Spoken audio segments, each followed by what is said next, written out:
லூக்கா எழுதின சுவிசேஷம் 2ஆம் அதிகாரம். அந்நாட்களில் உலகமெங்கும் குடிமதிப்பு எழுதப்பட வேண்டும் என்று அகஸ்துராயனால் கட்டளை பிறந்தது. சீரியா நாட்டிலே சிரேனியு என்பவன் தேசாதிபதியாய் இருந்தபோது இந்த முதலாம் குடிமதிப்பு உண்டாயிற்று.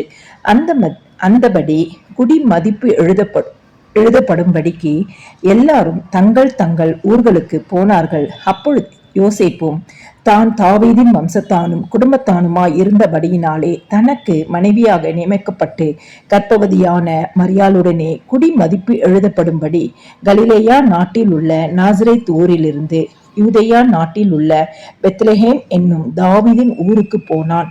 அவ்விடத்திலே அவர்கள் இருக்கையில் அவளுக்கு பிரசவ காலம் நேரிட்டது. அவள் தன் முதற் பேரான குமாரனை பெற்று சத்திரத்திலே அவர்களுக்கு இடம் இல்லாது இருந்தபடியினால் பிள்ளையை துணிகளில் சுற்றி முன்னணையிலே கிடத்தினாள். அப்பொழுது அந்த நாட்டிலே மேய்ப்பர்கள் வயல்வெளியில் தங்கி ராத்திரியிலே தங்கள் மந்தையை காத்து கொண்டிருந்தார்கள். அவ்வேளையில் கர்த்தருடைய தூதன் அவர்களிடத்தில் வந்து நின்றான்.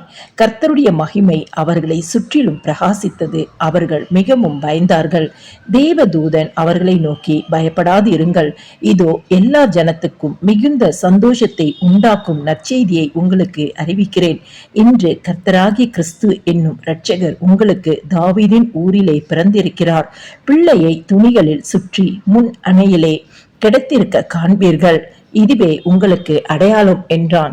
அந்த க்ஷணமே பரமசேனின் திரள் அந்த தூதனுடனே தோன்றி, உன்னதத்தில் இருக்கிற தேவனுக்கு மகிமையும் பூமியிலே சமாதானமும் மனுஷர் மேல் பிரியமும் உண்டாவதாக என்று சொல்லி தேவனை துதித்தார்கள். தேவ தூதர்கள் அவர்களை விட்டு பரலோகத்துக்கு போன பின்பு மேய்ப்பர்கள் ஒருவரை ஒருவர் நோக்கி, நாம் பெத்லெகேம் ஊருக்கு போய் நடந்ததாக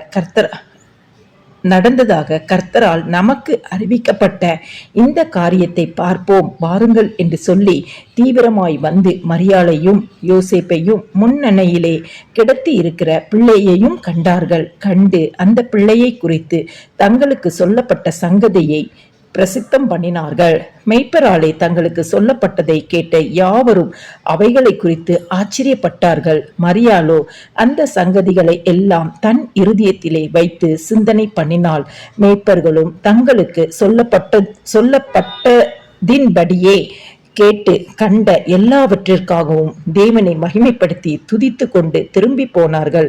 பிள்ளைக்கு விருத்த சேதனம் பண்ண வேண்டிய 8ஆம் நாளிலே, அது கர்ப்பத்திலே உற்பவிக்கிறதற்கு முன்னே தேவதூதனால் சொல்லப்பட்டபடியே அதற்கு இயேசு என்று பெயரிட்டார்கள். மோசேயின் நியாய பிரமாணத்தின்படியே அவர்களுடைய சுத்திகரிப்பின் நாட்கள் நிறைவேறின போது முதற் பேரான எந்த ஆண் பிள்ளையையும் கர்த்தருக்கு பரிசுத்தமானது எனப்படும் என்று கர்த்தருடைய நியாய பிரமாணத்தில் எழுதியிருக்கிறபடி அவரை கர்த்தருக்கென்று ஒப்பு கொடுக்கவும், கர்த்தருடைய நியாய பிரமாணத்தில் சொல்லி இருக்கிறபடி ஒரு ஜோடு காட்டு புறாவையாவது 2 புறா குஞ்சுகளையாவது பலியாக செலுத்தவும் அவரை எருசலேமுக்கு கொண்டு போனார்கள். அப்பொழுது சிமியோன் என்னும் பேர் கொண்ட ஒரு மனுஷன் எருசலேமில் இருந்தான். அவன் நீதியும் தேவபக்தியும் உள்ளவனாயும் இஸ்ரவேலின் ஆறுதல் வர காத்து இருக்கிறவனாயும் இருந்தான். அவன் மேல் பரிசுத்த ஆவி இருந்தார். கர்த்தருடைய கிறிஸ்துவை நீ காணும் முன்னே மரணமடைய மாட்டாய் என்று பரிசுத்த ஆவியினாலே அவனுக்கு அறிவிக்கப்பட்டும் இருந்தது.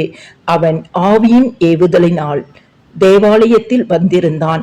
இயேசு என்னும் பிள்ளைக்காக நியாய பிரமாண முறைமையின்படி செய்வதற்கு தாய் தகப்பன்மார் அவரை உள்ளே கொண்டு வருகையில் அவன் அவரை தன் கைகளில் ஏந்தி கொண்டு தேவனை ஸ்தோத்தரித்து, ஆண்டவரே, உம்முடைய வார்த்தையின்படி உமது அடியேனை இப்பொழுது சமாதானத்தோடே போக விடுகிறீர். புறஜாதிகளுக்கு பிரகாசிக்கிற ஒளியாகவும் உம்முடைய ஜனமாகிய இஸ்ரவேலுக்கு மகிமையாகவும் தேவரீர் சகல ஜனங்களுக்கும் முன்பாக ஆயத்தம் பண்ணின உம்முடைய இரட்சணியத்தை என் கண்கள் கண்டது என்றான்.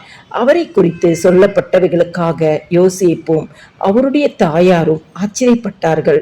பின்னும் சிமியோன் அவர்களை ஆசிர்வதித்து அவருடைய தாயாகிய மரியாளை நோக்கி, இதோ அநேகருடைய இருதய சிந்தனைகள் வெளிப்படத்தக்கதாக இஸ்ரவேலில் அநேகர் விழுகிறதற்கும் எழுந்திருக்கிறதற்கும் விரோதமாக பேசப்படும் அடையாளமாவதற்கும் இவர் நியமிக்கப்பட்டிருக்கிறார்.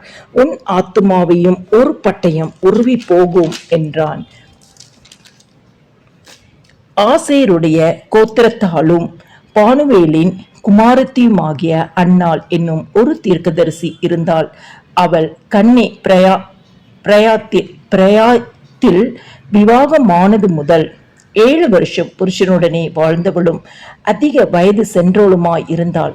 ஏறக்குறைய 84 வயதுள்ள அந்த விதவை தேவாலயத்தை விட்டு நீங்காமல் இரவும் பகலும் உபவாசித்து ஜெபம் பண்ணி ஆராதனை செய்து கொண்டிருந்தாள். அவளும் அந்நேரத்திலே வந்து நின்று கர்த்தரை புகழ்ந்து எருசலேமிலே மீட்பு உண்டாக காத்திருந்த யாவருக்கும் அவரை குறித்து பேசினாள். கர்த்தருடைய நியாய பிரமாணத்தின்படி சகலத்தையும் அவர்கள் செய்து முடித்த பின்பு கலிலேயா நாட்டில் உள்ள தங்கள் ஊராகிய நாசரேத்துக்கு திரும்பி போனார்கள். பிள்ளை வளர்ந்து ஆவியிலே பலன் கொண்டு ஞானத்தினால் நிறைந்தது. தேவனுடைய கிருபையும் அவர் மேல் இருந்தது. அவருடைய தாய் தகப்பன்மார் வருஷந்தோறும் பஸ்கா பண்டிகையில் எருசலேமுக்கு போவார்கள். அவருக்கு 12 வயதான போது அவர்கள் அந்த பண்டிகை முறைமையின்படி எருசலேமுக்கு போய் பண்டிகை நாட்கள் முடிந்து திரும்பி வருகிற போது பிள்ளையாகிய இயேசு எருசலேமிலே இருந்து விட்டார். இது அவருடைய தாயாருக்கும் யோசேப்புக்கும் தெரியாது இருந்தது.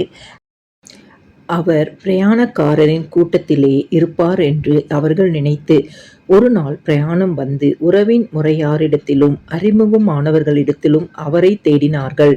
காணாததினாலே அவரை தேடிக்கொண்டே எருசலேமுக்கு திரும்பி போனார்கள். 3 நாளைக்கு பின்பு அவர் தேவாலயத்தில் போதகர் நடுவில் உட்கார்ந்திருக்கவும் அவர்கள் பேசுகிறதை கேட்கவும் அவர்களை வினாவவும் கண்டார்கள். அவர் பேச கேட்ட யாவரும் அவருடைய புத்தியையும் அவர் சொன்ன மாறு தரங்களையும் குறித்து பிரமித்தார்கள். தாய் தகப்பன்மாரும் அவரை கண்டு ஆச்சரியப்பட்டார்கள்.